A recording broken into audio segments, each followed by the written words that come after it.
ఆషాఢ మాసం సందర్భంగా మన కాసం ఫ్యాషన్స్ కిలో చీరలు కొనండి, అరకిలో చీరలు ఉచితంగా పొందండి. తెలంగాణ కేబినెట్ సమావేశం అనంతరం మంత్రి పొంగులేటి శ్రీనివాసరెడ్డి మాట్లాడుతున్నారు. లైవ్ లో చూద్దాం. నమస్కారం. ప్రధానంగా రేపు ఆగస్టు 15 స్వతంత్ర దినోత్సవ సందర్భంగా మధ్యాహ్నం 2 గంటలకి రాష్ట్రంలోని రేషన్ కార్డులు ఏవైతే ఉన్నాయో గతంలో 2,81,00,000 రేషన్ కార్డులు ఇందిరమ్మ ప్రభుత్వం రాకముందు ఉండే, తదుపరి రాష్ట్ర వ్యాప్తంగా అర్హులైన ప్రతి పేదవాళ్ళకి రేషన్ కార్డులు ఇవ్వాలనే ఒక ఉద్దేశంతో రాష్ట్ర వ్యాప్తంగా 62 లక్షల మందికి అదనంగా రేషన్ కార్డులు ఇవ్వటం జరిగింది. అంటే రమారమి కొత్తవి పాతవి కలిపి 3,42,00,000 మందికి ఈనాడు రేషన్ కార్డులు రాష్ట్ర వ్యాప్తంగా ఉన్నాయి. ఈ రేషన్ కార్డు హోల్డర్స్ అందరికీ కూడా స్మార్ట్ రేషన్ కార్డులు రేపు మధ్యాహ్నం 2 గంటలకి ఎవరైతే జిల్లా ఇన్ఛార్జి మంత్రులు ఎవరైతే రేపు ఆగస్టు 15 నాడు ఆ జిల్లాల్లో జెండా ఆవిష్కరణకు వెళ్తున్నారో వారి ఆధ్వర్యంలో ఈ రేషన్ కార్డులు అనేది గౌరవ ముఖ్యమంత్రి రేవంత్ రెడ్డి గారు, ఆ శాఖ మంత్రి వర్యులు ఉత్తమ్ కుమార్ రెడ్డి గారు ప్రారంభిస్తారు 2 గంటలకి. ఆ ప్రారంభించిన తర్వాత అదే 2 గంటలకి రాష్ట్ర వ్యాప్తంగా అన్ని జిల్లాల హెడ్ క్వార్టర్లో ఈ స్మార్ట్ రేషన్ కార్డులు ఇవ్వాలన్నది ఈరోజు రాష్ట్ర కేబినెట్ నిర్ణయించడం జరిగింది. అదేవిధంగా గత సంవత్సరం మనం 4th సిటీలో గ్లోబల్ సమ్మిట్ ని డిసెంబర్ 9వ తారీఖు నుంచి 3 డేస్ ఇంటర్నేషనల్ గా వివిధ దేశాల నుంచి మన దేశం నుంచి ఎవరైతే ఇండస్ట్రియలిస్టులు ఉన్నారో వారందరి కోసం ఒక గ్లోబల్ సమ్మిట్ గతంలో ఏర్పాటు చేసుకున్నాం పోయిన సంవత్సరం డిసెంబర్ 9 నాడు. ఈసారి డిసెంబర్ 7, 8, 9 3 రోజులు ఈ సమ్మిట్ ని ఈవెంట్ తెలంగాణ థీమ్తో తెలంగాణ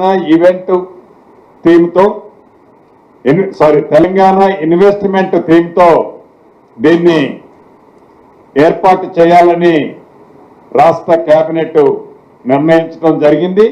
దీనికి ఒక కేబినెట్ సబ్ కమిటీని కూడా ఏర్పాటు చేశారు.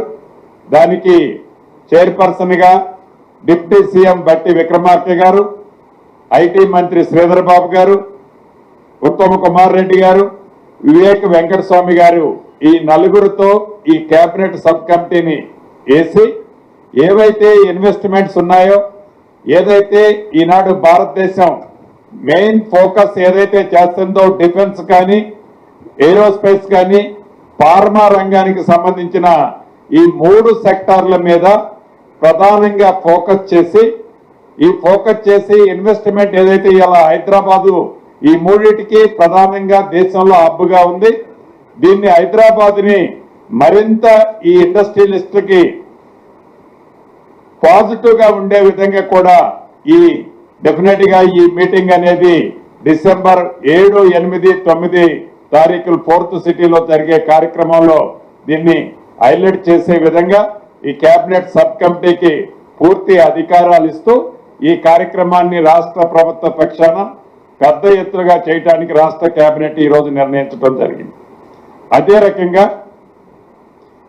గతంలో ఒరేస్తే ఉరే అనే దాన్ని మరిపించే విధంగా ఈ రాష్ట్ర ప్రభుత్వం మద్దతు ధరతో ధాన్యాన్ని కొనుగోలు చేయటమే కాకుండా సన్నవడ్లు వేసిన రైతన్నలకి బోనస్ గా ఏవైతే 7 సన్నవడ్ల రకాలు ఏవైతే ఉన్నాయో ఆల్రెడీ వేసవి కాలంలోనే మేము దాన్ని వైడ్ పబ్లిసిటీ చేయటమే కాకుండా విత్తనాలు కూడా వ్యవసాయ శాఖ నుంచి వాటిని సప్లై చేశాం. దానికి సంబంధించిన ఆ 7 వంగడాలకు సంబంధించి రకాలని ఏవైతే రాష్ట్ర ప్రభుత్వ పక్షాన విత్తనాలు సప్లై చేసినా కానీ లేదా ప్రైవేటు సెక్టార్లో సేమ్ విత్తనాలని వేసిన వాళ్ళు వ్యవసాయ శాఖ దగ్గర రిజిస్ట్రేషన్ ఎవరైతే చేసుకుంటున్నారో ఆ క్రాప్ వేసిన వాళ్ళు వారికి సంబంధించిన ధాన్యాన్ని కొనే విధంగా మద్దతు ధరతో పాటు బోనస్ గా ఆ 7 రకాలు ఎక్కడైతే వేశారో వారికి బోనస్ క్వింటాల్ 500 ఇచ్చటం కోసం కూడా రాష్ట్ర కేబినెట్ నిర్ణయం తీసుకొని ఈ వేసిన వాళ్ళని ప్రభుత్వ పక్షాన సప్లై చేసిన విత్తనాలు కానీ అదే రకంగా ప్రైవేట్ సెక్టార్ లో ఎక్కడైనా వారు ప్రొక్యూర్ చేసుకొని వేసినా వారు రిజిస్ట్రేషన్ చేయాలన్నది రాష్ట్ర కేబినెట్ లో డిస్కస్ చేసి దాన్ని కూడా ఫైనల్ చేయడం జరిగింది. అదే రకంగా రాష్ట్ర వ్యాప్తంగా పోయిన యాసంగిలో 81.16 LMT మెట్రిక్ టన్నుల ధాన్యాన్ని రాష్ట్ర ప్రభుత్వం ప్రొక్యూర్ చేయడం జరిగింది రైతుల దగ్గర నుంచి. దీంట్లో కేంద్ర ప్రభుత్వం 63.62 లక్షల మెట్రిక్ టన్నుల్ని కేంద్ర ప్రభుత్వం సేకరించడం జరిగింది.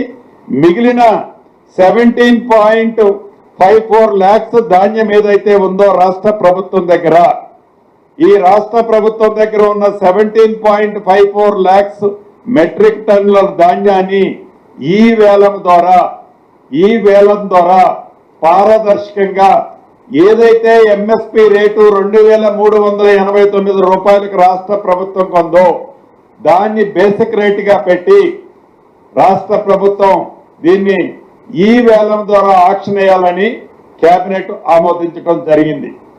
అదే రకంగా రాష్ట్రంలోని ఐటీఐలు, ఏటీసీలు, పాలిటెక్నిక్ కాలేజీలు వీటిని యంగ్ ఇండియా స్కిల్ యూనివర్సిటీ పరిధిలోకి తీసుకురావడం జరిగింది. గతంలో ఇది టెక్నికల్ ఎడ్యుకేషన్ లో ఉండేది. ఈ టెక్నికల్ ఎడ్యుకేషన్ లో ఉన్న ఈ ఐటీఐలు, ఏటీసీలు, పాలిటెక్నికల్ ని ఈనాడు మళ్ళీ వీటిని యంగ్ ఇండియా స్కిల్ యూనివర్సిటీకి షిఫ్ట్ చేసే విధంగా ఈ రోజు సమావేశంలో రాష్ట్ర కేబినెట్ నిర్ణయం తీసుకోవడం జరిగింది. అదే రకంగా young India integrated residential schools ఇప్పటి వరకు రాష్ట్ర వ్యాప్తంగా 86 ఇచ్చాం. 113 కాను 86 ఇచ్చాం.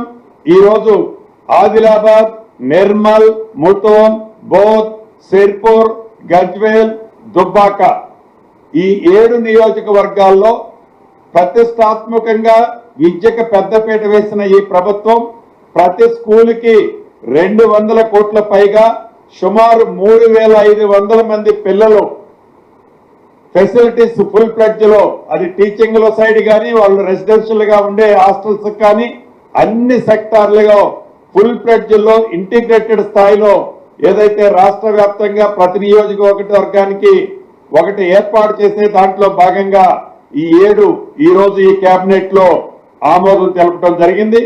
అదే రకంగా సుమారు 18,766 ఆటోలు ఈ కోర్ ఏరియాలో డీజిల్, పెట్రోల్ తో ఈనాడు నడుస్తున్నాయి. 18,766 ఆటోలు ఈ కోర్ ప్రాంతంలో, హైదరాబాద్ క్యూర్ ప్రాంతంలో 18,766 ఆటోలు డీజిల్ అండ్ పెట్రోల్ తో నడుస్తున్నాయి. వీటికి రాష్ట్ర ప్రభుత్వం వీటిని ఎలక్ట్రికల్ వాహనాలుగా షిఫ్ట్ చేయడం కోసమని ప్రతి ఆటోకి ఒక వ్యక్తి, ఒక కుటుంబానికి ఒక ఆటో ఏదైతే ఉంటుందో ఒక ఆటోకి 1,50,000 రూపాయల సబ్సిడీ ఇచ్చి ఏదైతే ఆ అవుట్డేటెడ్ ఆటోలు ఏవైతే వాటితో కాలుష్యం అవుతుందో ఆ కాలుష్యం కాకుండా ఉండే విధంగా ఎలక్ట్రికల్ మోటార్స్ ని ఇతరత్ర ఏర్పాటు చేయడం, ఎలక్ట్రికల్ కన్వర్షన్ స్కీమ్ ని ఏర్పాటు చేయడం కోసం ప్రతి ఆటోకి 1,50,000 రూపాయలు సబ్సిడీని ఇవ్వాలని కూడా ఈ రోజు రాష్ట్ర ప్రభుత్వం నిర్ణయం తీసుకోవడం జరిగింది ఇప్పుడు జరిగిన కేబినెట్ లో. అదే విధంగా గిల్ట్ పాలసీ ఈ రాష్ట్ర ప్రభుత్వం ఈ క్యూర్ ఏరియాలో ఉన్న ప్రాంతంలోని పారిశ్రామికంగా ఉన్న ఇండస్ట్రీస్ ని షిఫ్ట్ చేసేదాన్ని ప్రోత్సహించాలనే ఒక ఆలోచనతో ఒక గిల్ట్ పాలసీలో గతంలో ఈ రాష్ట్ర ప్రభుత్వం తీసుకొచ్చింది. ఏదైతే బెనిఫిషరీస్, ఇండస్ట్రియలిస్టుల కోరిక మేరకు అక్టోబర్ 33 నెలలు పొడిగించి అక్టోబర్ 31వ తారీఖు వరకు అప్లై చేసుకునే ఆప్షన్ ని 3 months ఎక్స్టెన్షన్ చేయడం జరిగింది. అదేవిధంగా మక్తల్ నారాయణపేట కొడంగల్ ఎత్తిపోతల పథకం ఫేజ్ 2 కు సంబంధించిన 2100 కోట్లకు సంబంధించిన అడ్మినిస్ట్రేటివ్ అప్రూవల్ కు సంబంధించిన దాన్ని కూడా ఈ రోజు రాష్ట్ర కేబినెట్ ఆమోదించడం జరిగింది. అదే విధంగా గూడెందొడ్డి పంపు స్టోరేజ్ ప్రాజెక్టు సామర్థ్యాన్ని గూడెందొడ్డి పంపు స్టోరేజ్ ప్రాజెక్టు కెపాసిటీని 1.19 టీఎంసీ నుంచి 15 టీఎంసీకి ఎన్హాన్స్మెంట్ చేయటం కోసం కన్సల్టెన్సీకి సంబంధించిన అంశాన్ని కూడా ఈ రోజు రాష్ట్ర ప్రభుత్వం ఆమోదించడం జరిగింది. వీటిని ప్రధానంగా ఈ రోజు జరిగిన ప్రధానమైన చర్చల్లో ఇవి అని మీ ద్వారా రాష్ట్ర ప్రజలకు తెలియజేయడం జరుగుతుంది.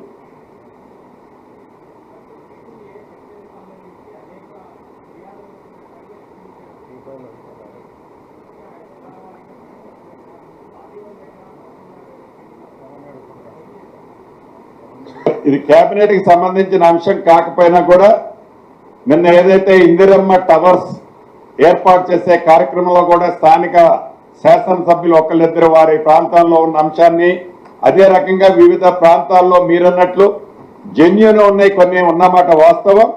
ఆల్రెడీ వీక్ మండే నాడే నేను సుదీర్ఘంగా అధికారులు, గౌరవ కలెక్టర్లు, డిస్ట్రిక్ట్ రిజిస్ట్రార్లు, అదే రకంగా revenue and stamps and registration శాఖ ఉన్నతాధికారులతో సుదీర్ఘంగా చర్చించి ఇప్పటికే ఇన్స్ట్రక్షన్స్ ఇవ్వటం జరిగింది. గౌరవ పాత్రికేయ మిత్రులు కూడా జెన్యూన్ గా ప్రభుత్వ స్థలాలు కాకుండా ఏవైనా ప్రొహిబిటెడ్ లిస్ట్ లో ఉంటే అది ప్రభుత్వానికి సంబంధించింది అయి ఉండకపోతే, న్యాయస్థానంలో కోర్టులలో ఉండకపోతే అటువంటి వాటిని యుద్ధ ప్రాతిపదిక మీద ఆల్రెడీ ఇప్పటికే గతంలో ఉన్న జీవోలు ఎక్కడెక్కడ ప్రొహిబిటెడ్ లిస్ట్ లో ఉంది, ఎక్కడెక్కడ ప్రొహిబిటెడ్ లిస్ట్ లో లేదు అనేది ఈ రోజు ఈవినింగ్ కల్లా అన్ని వెబ్సైట్లలో కూడా అప్లోడ్ చేసి అది జనరల్ ఇన్స్ట్రక్షన్స్ గా రిజిస్ట్రార్లకి, ఎంఆర్ఓలకి ఇన్స్ట్రక్షన్ ఇవ్వటం జరిగింది. అదే పద్ధతిలో ఇంకా అడిషనల్ గా ఎక్కడన్నా మిగిలింటే తప్పకుండా దాన్ని ప్రజలను ఇబ్బంది పెట్టే ప్రభుత్వం కాదు, వారి సొంత ఆస్తి. నిన్న గౌరవ ముఖ్యమంత్రి గారు చెప్పినట్టు ఒక్క అంగుళం కూడా ఎక్కడికి పోనేమో వారిని క్లియర్ చేసే బాధ్యత with in couple of days లోనే క్లియర్